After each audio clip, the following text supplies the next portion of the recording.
Himbog ang isang lalaki dahil sa paggawa at pagbebenta umano ng mga peking pera. Git ng suspect, lehitimo ang mga dolyar at hindi niya alam kung bakit bawal ito sa Pilipinas. Nasa frontline ng balitang yan si Gio Robles. Sa isang coffee shop sa Pasay, nakipagkita sa asset ng NBI ang target ng kanilang entrapment operation nitong Miyerkules. Siya ang suspect na nasa likod umano ng paggawa at pagpapakalat ng peking pera.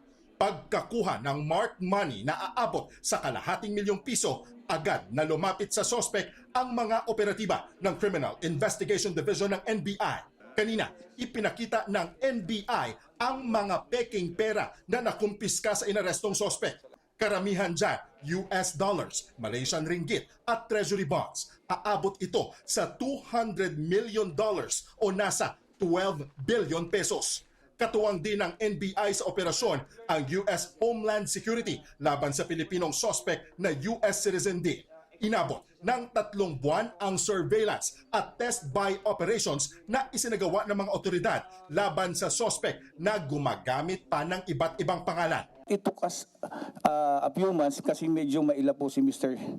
Steve Reyes. On December 23, 2025 po, nakapag-test buy po kami. Nakabili po kami ng 4 pieces of $100 bills and then we coordinated with the Bangko Sentral ng Pilipinas.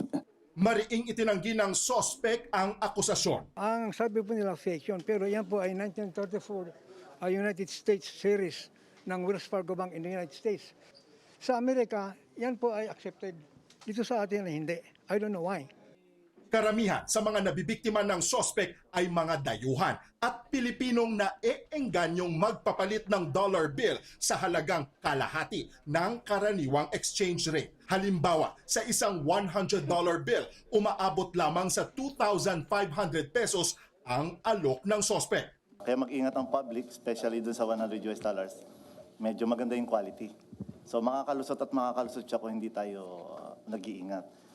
Muling paalala ng BSP para hindi mabiktima ng peking pera, tandaan ang 3 kataga na feel, look at tilt.